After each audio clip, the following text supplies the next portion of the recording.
The Program. Chapter 1. The Programmer's Pause. In 2026, the world stopped without warning. Dylan was halfway across a crosswalk when sound vanished. Rain froze in midair. A bus hung suspended in the middle of a turn, heat shimmering but never dispersing. The city became a still image, perfect, silent, unreal. Only Dylan could move. His breath came fast as he turned in place, panic rising until he saw the dog. It sat on the curb where no animal should have been, too still, too deliberate. Its fur rippled with faint geometric patterns, lines of light shifting like hidden code. Its eyes glowed softly, not with threat, but with calculation. Dylan, the dog said, its voice layered, animal, machine, and something far older. Remain calm. This is not an accident. Dylan stumbled back. I'm hallucinating. Incorrect, the dog replied. You are being prepared. The dog stood, paws clicking against frozen asphalt. As it walked, symbols briefly appeared beneath its feet.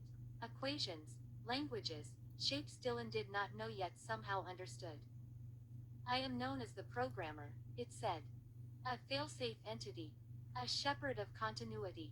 I intervene when realities approach irreversible collapse. Dylan swallowed hard. Why do you look like a dog? Quote.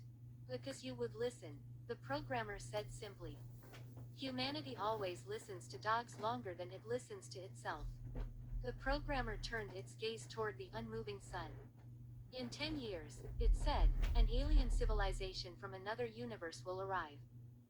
They do not conquer. They overwrite.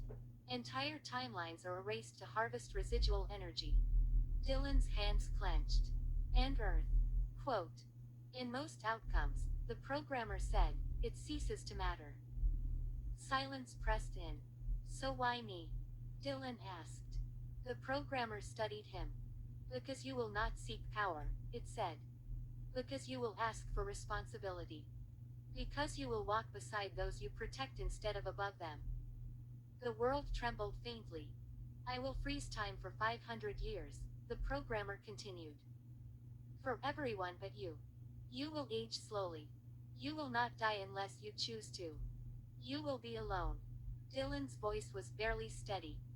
And when time starts again. Quote. The universe will correct itself, the programmer said. What you build may not remain. Your machines, your cities, your fleets, most will be erased to preserve causality. Dylan absorbed that in silence. But your knowledge will, the programmer added.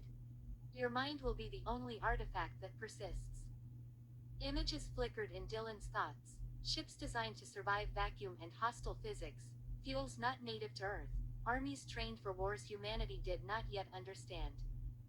You will learn technologies that cannot exist yet, the programmer said. You will discover resources Earth does not possess. You will understand that humanity cannot win this war from the ground. The programmer stepped closer.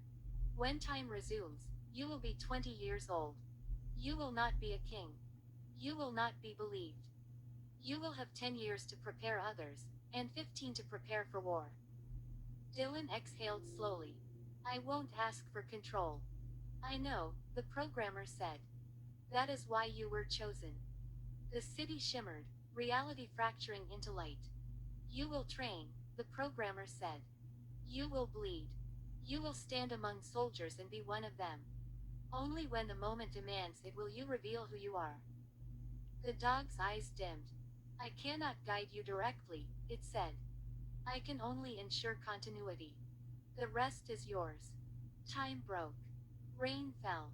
Sound returned. The bus completed its turn. The dog was gone. Dylan stood in the street, heart pounding, carrying 500 years he had not yet lived. And a future that would demand everything he was willing to become. Chapter 2. What remains when time moves? Time did not ease back into motion. It slammed. Rain struck Dylan's face. Engines roared. The world lurched forward as if it had never paused, and within seconds the impossible moment was swallowed by noise and motion. Dylan stood shaking in the street. The dog was gone. For several minutes, he did nothing but breathe. The programmer's words replayed with mechanical clarity. 500 years, another universe, over-it, nothing will remain but you. He moved. Not toward home, but toward certainty. Over the next several days Dylan tested reality in quiet ways. He returned to places that felt important without knowing why. Empty fields. Mountains. Shorelines. Places where something should have been. There was nothing. No hidden structures. No scars. No evidence that 5 centuries of work would ever exist. The universe had corrected itself exactly as promised.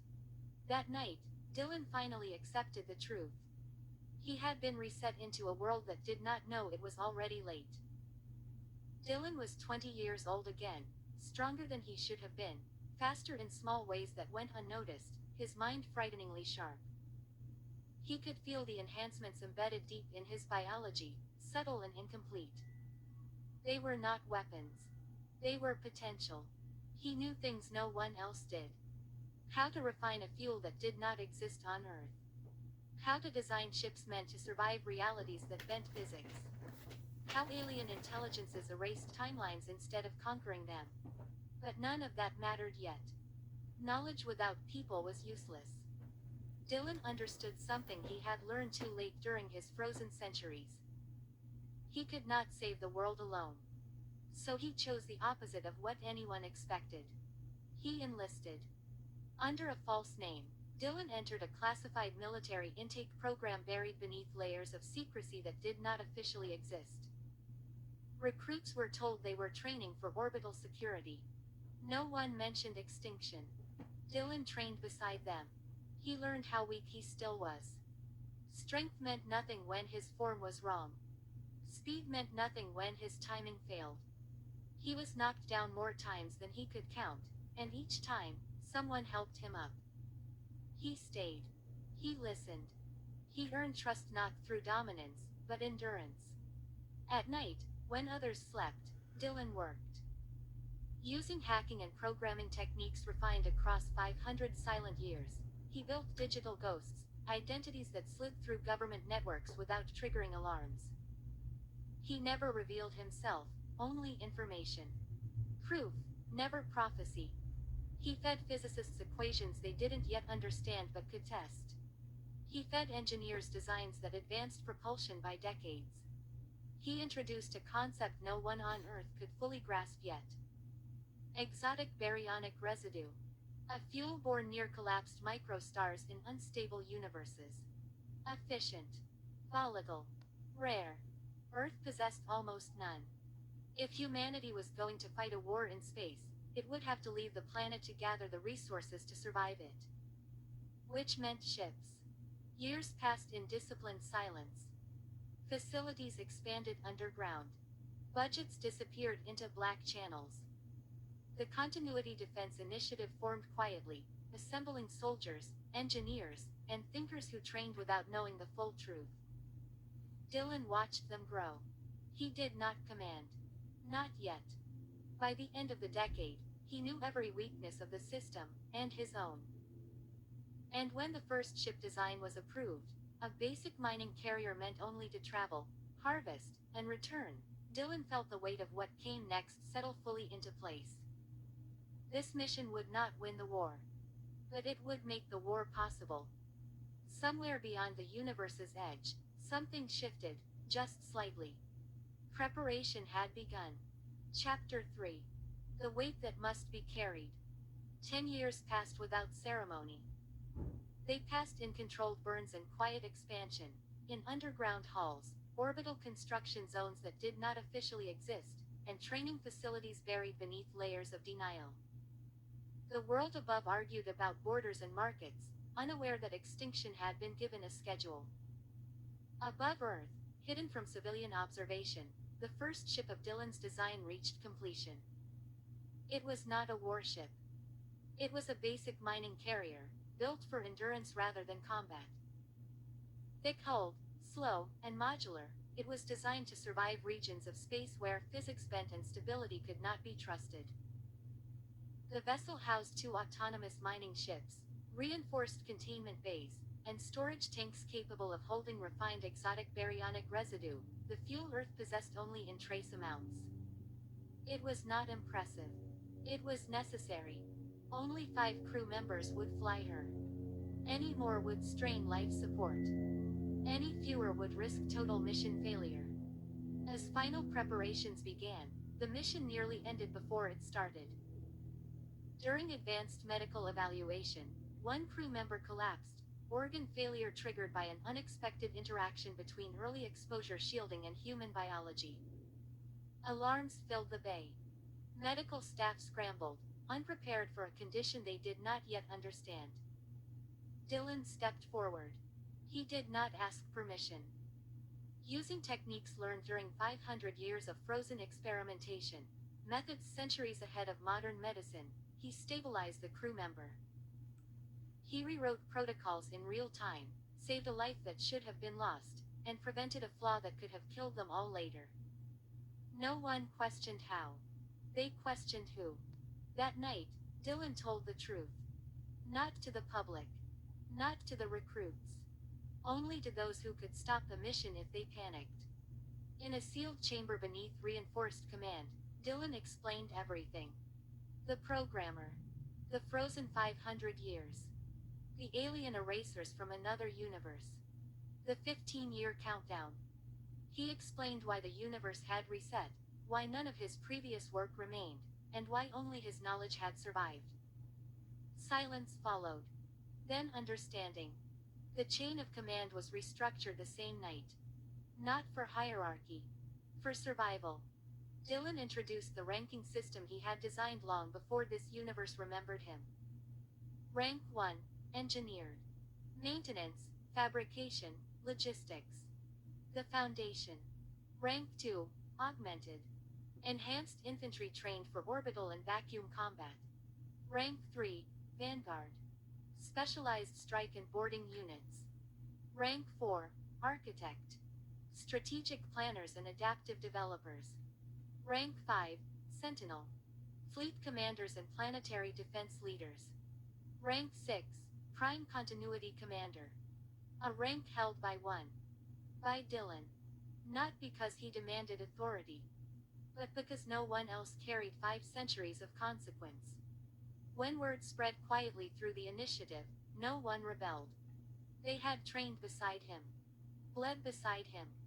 Watched him step forward when things went wrong. Power had not been taken. It had been accepted.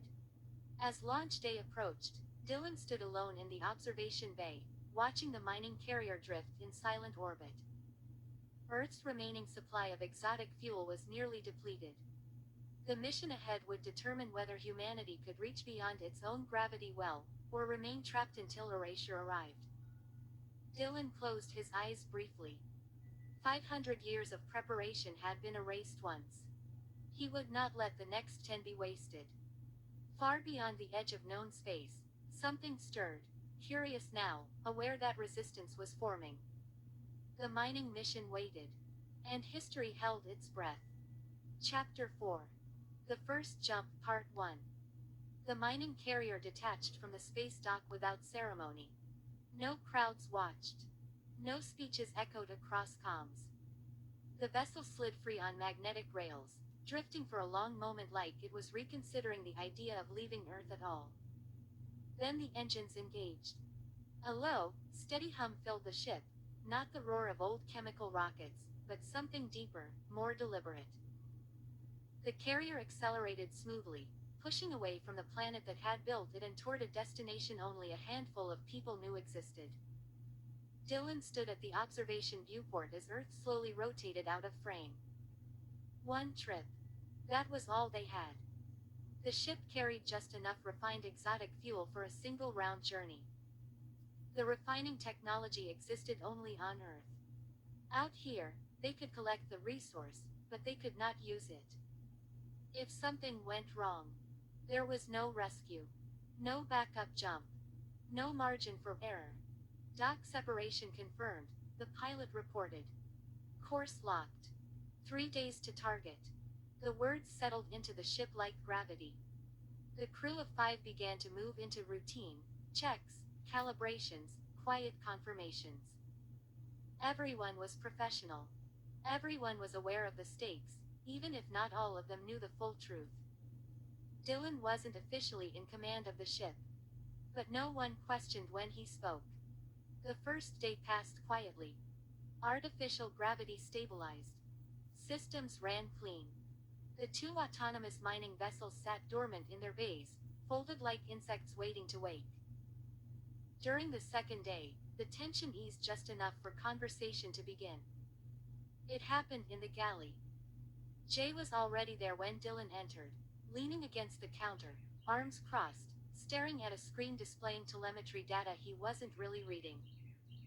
"You're the one who saved Morales," Jay said without looking up.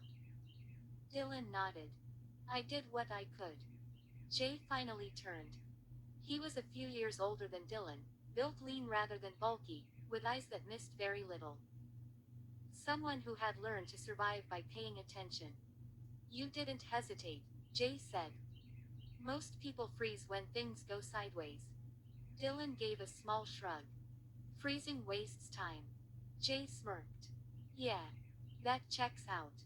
They ate in silence for a moment. Then Jay asked, "So what are you really doing on this ship?" Quote. Dylan met his gaze, not fully honest, but not evasive either. "Making sure we come back," he said. Jay studied him, then nodded slowly. "Good enough." From there, something shifted. They talked about training, about the quiet fear no one admitted to feeling, about Earth and what they missed already. Dylan listened more than he spoke. Jay filled the space easily, grounding the conversation when it drifted too close to the edge of what if. By the third day, they were working in sync without needing to say it out loud. Jay noticed when Dylan was thinking too hard and interrupted him.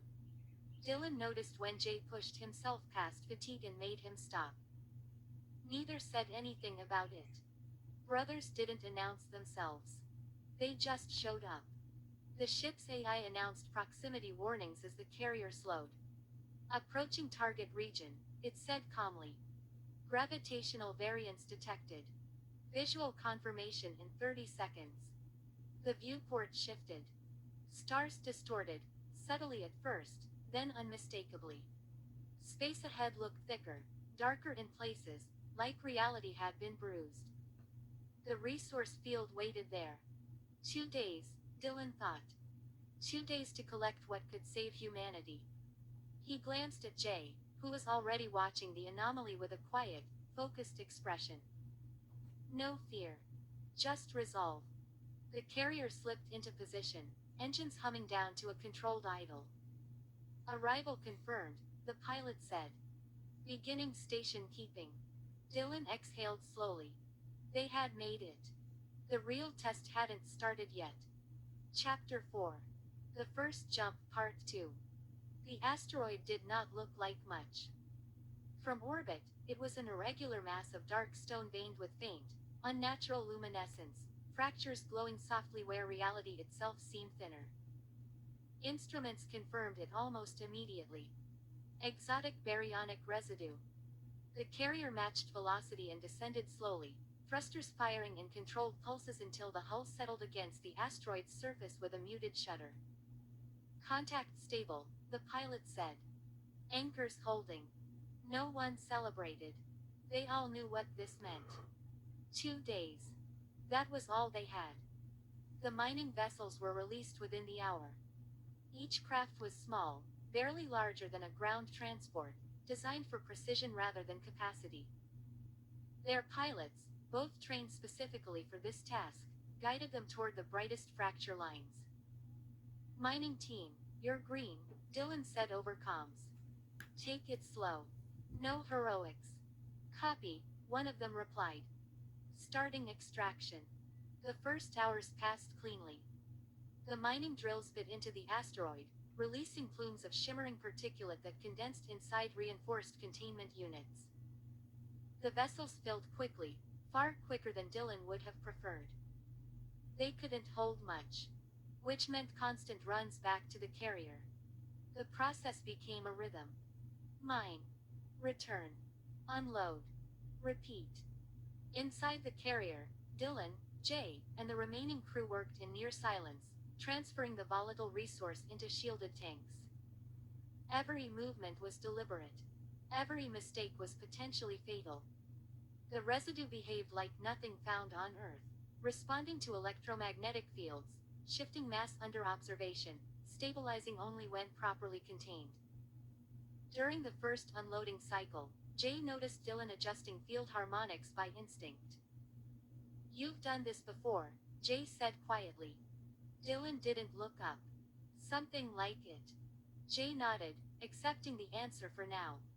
By the end of the first day, fatigue set in. Hands shook slightly. Voices grew shorter. The asteroid groaned beneath them as internal stresses shifted from extraction. During a brief downtime, Jay found Dylan seated alone near the viewport, watching the mining vessels return once more. "You okay?" Jay asked. Dylan hesitated, then nodded. "I will be." Jay sat beside him anyway. They talked about nothing important. Training stories. Bad food.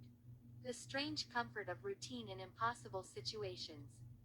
At some point, Jay said, "You know, if this goes wrong, no one will ever know why." Dylan stared at the stars beyond the fractured rock. "I know." Jay glanced at him. "You don't talk like someone afraid of dying." Dylan finally met his eyes. "I'm afraid of failing." That earned a quiet smile. The second day was harder. Microfractures spread faster than projected. The asteroid's stability dipped, forcing shorter mining intervals. One vessel returned with scorched plating after a containment fluctuation, and unloading took twice as long.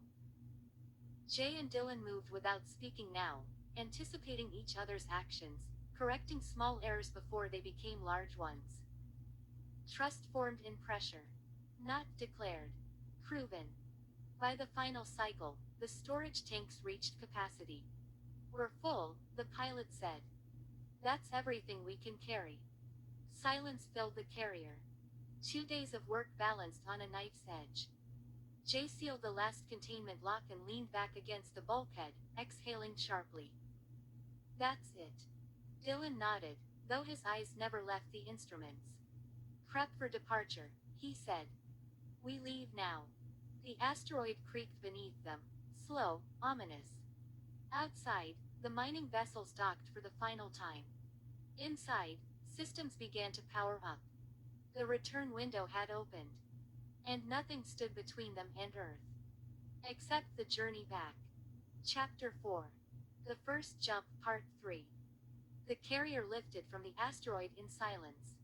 Anchors disengaged. Thrusters burned low and steady as the ship pulled free, rising carefully from the fractured surface. For several long seconds, nothing happened. Then, 1 kilometer out, the asteroid began to die. Cracks raced across its surface like lightning beneath stone. Entire sections folded inward, collapsing under stress as the mining had awakened. Chunks of debris tore free, spiraling into each other as the mass began to fall in on itself. "Good call leaving when we did," the pilot muttered. Dylan watched the asteroid implode on the external feed, his jaw tight. If they had stayed even minutes longer, the carrier would have been caught in the collapse. They burned away cleanly, leaving the wrecked resource behind, its remains scattering into darkness. The first day of the return trip passed without incident. Systems ran green. Containment fields held. The exotic fuel remained stable, locked safely within reinforced tanks. The crew rotated rest shifts, exhaustion giving way to cautious relief. For the first time since launch, hope settled quietly into the ship. The second day shattered it. The warning came too late. Impact. Quote. The ship lurched violently as something slammed into the hull. Alarms screamed. Lights cut out, replaced by emergency strips bathing the corridors in red. Dylan was in one of the central hallways when the impact hit. The bulkhead buckled. Metal tore. The floor twisted beneath him as atmosphere began to roar out through a widening breach.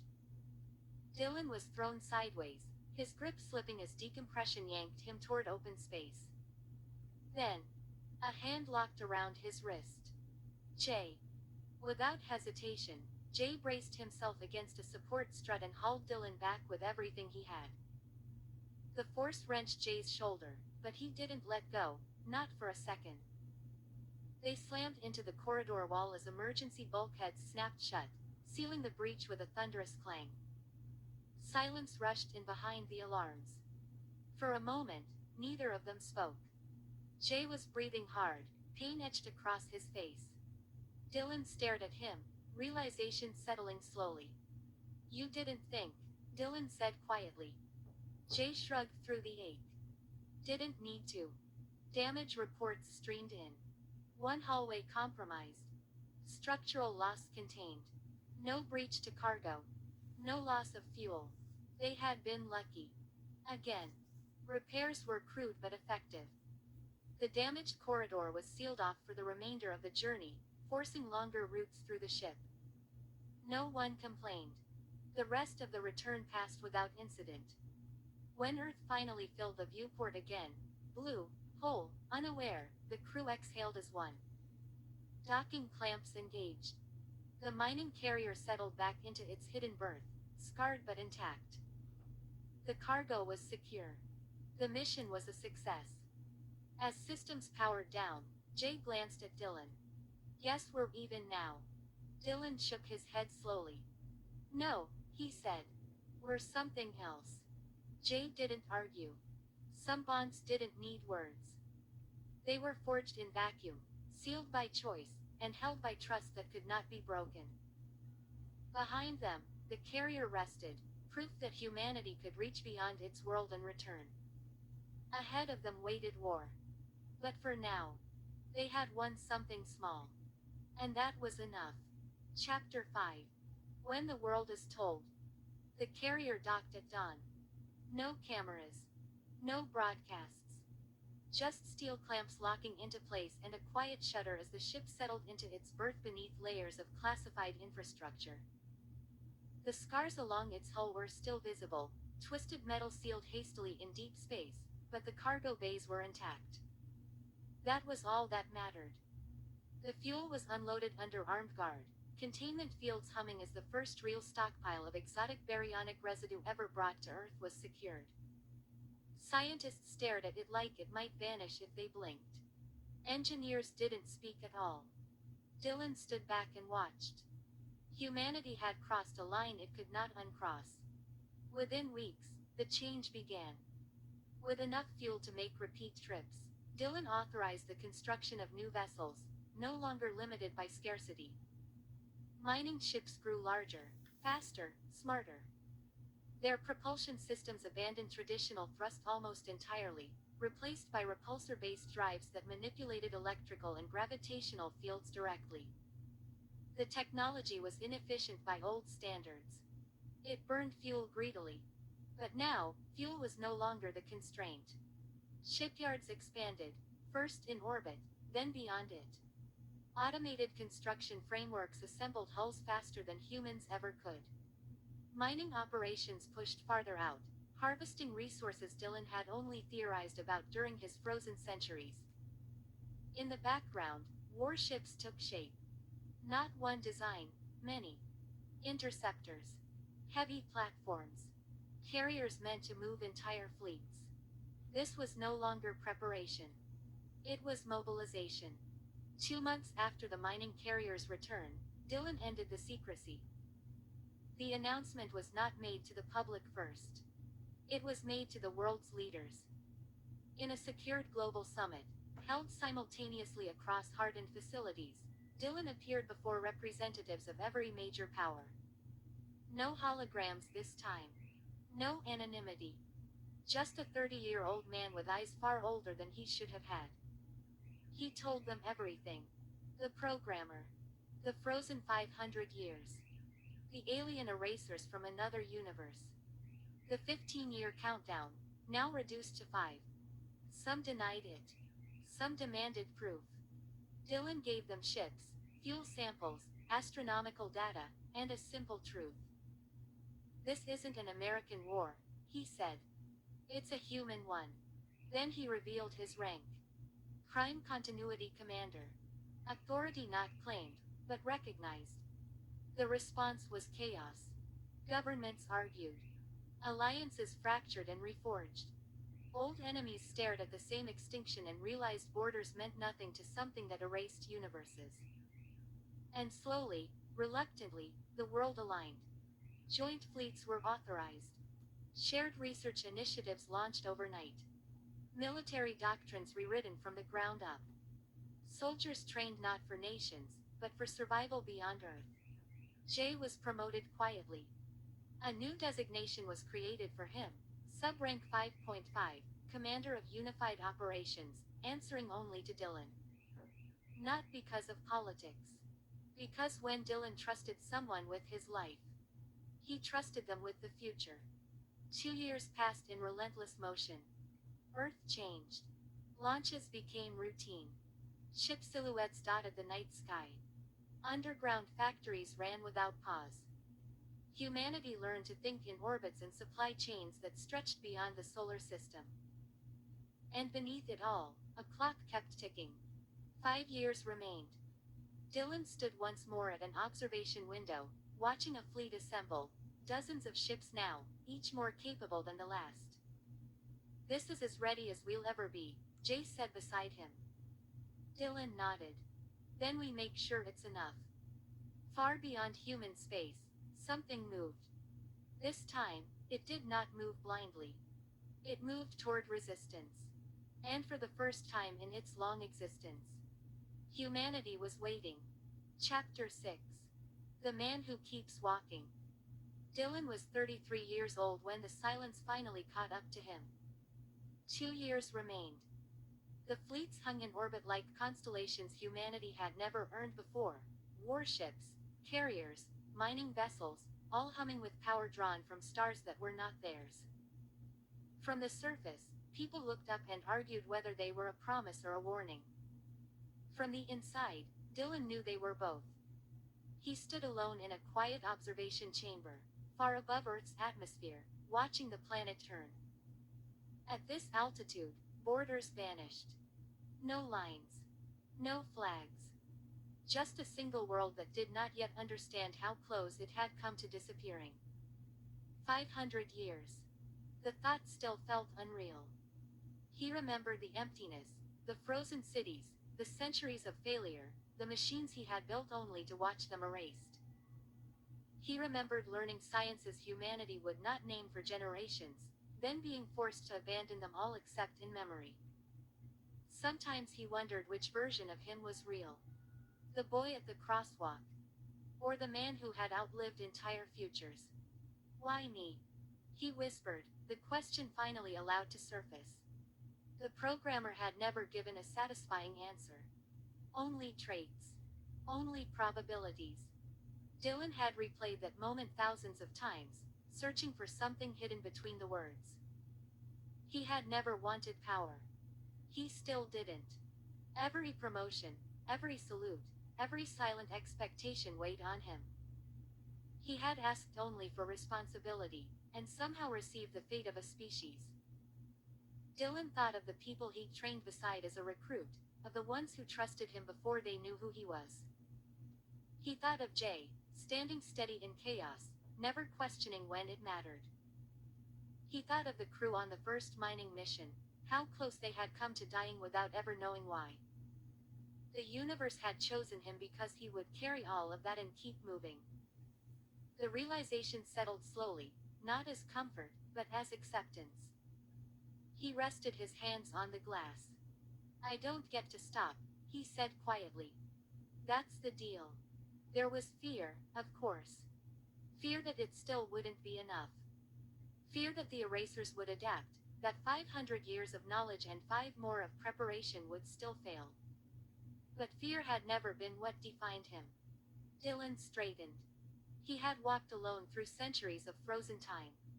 He had started over with nothing but memory. He had watched the world change because he refused to sit still. 2 years remained. That was time enough to stand. That was time enough to fight. Behind him, A console chimed. Status updates. Fleet readiness reports. Signals from deep space sensors beginning to register anomalies that should not exist.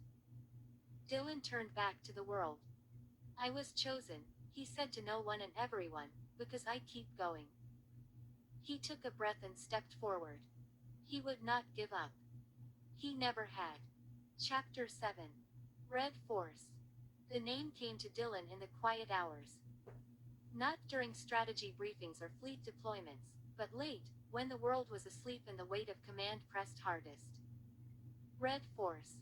Not for blood. For warning. Red was the color of alert, of final thresholds, of systems screaming that something must be done now.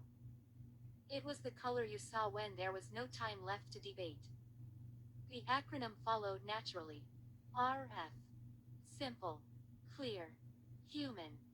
With 2 years remaining, Dylan ended the last wall of secrecy. The broadcast went out across every major network on Earth. Interrupted signals, overridden feeds, emergency channels that had not been used in generations. For the first time, the fleets in orbit were shown openly. Shipyards, warships, mining vessels, and silhouettes humanity had no language for yet. People watched in silence. Then Dylan appeared. No uniform heavy with medals. No dramatic framing. Just a man in his 30s, standing beneath the symbol of RF, a clean, angular mark in red and white. My name is Dylan, he said. And the world is in danger. He told them everything. Not all the technical details, those would come later, but the truth that mattered. An alien force from another universe was coming. Not to conquer, but to erase. In 2 years. He spoke of the preparation, the fleets, the years of secrecy. He acknowledged the fear, the disbelief, the anger that would follow. You've noticed things, Dylan said. Strange launches. Lights in the sky. Restricted zones. Technologies appearing faster than they should. He nodded once. You weren't wrong to question them. Across the world, people leaned forward. Red Force exists to defend humanity, he continued. Not a nation. Not an ideology. A species. He made the offer plainly. We will still need help. Scientists. Engineers. Pilots. Medics. Soldiers. Operators. Anyone willing to stand between extinction and the people they love. Recruitment channels opened globally. Not conscription. Choice. Within hours, networks flooded. Former rivals shared data openly. Military units were reassigned under RF coordination while retaining their national identities, flags worn beside the red emblem. Fear didn't vanish. But it changed shape. 2 years earlier, people had whispered about strange events, unexplained power surges, satellites vanishing, objects crossing the sky too fast to track. Governments had denied it all. Now, there were no more secrets. Children watched ships lift into orbit. Scientists spoke openly about impossible physics. Soldiers trained knowing exactly what they were training for. Humanity argued. Humanity panicked. Humanity volunteered. Dylan stood in the command chamber as the numbers climbed, millions registering interest within days. Not all would be accepted. Not all would survive training. But they had chosen to stand. Jay joined him, hands clasped behind his back. They're ready to follow you. Dylan shook his head slightly. They're ready to fight. There was a difference. Beyond Earth, deep space sensors flared, anomalies stabilizing, patterns forming where randomness should have ruled. The erasers were no longer just coming. They were approaching. Red Force had been named. The world had been warned. And for the first time in history, humanity faced the end of everything. Together.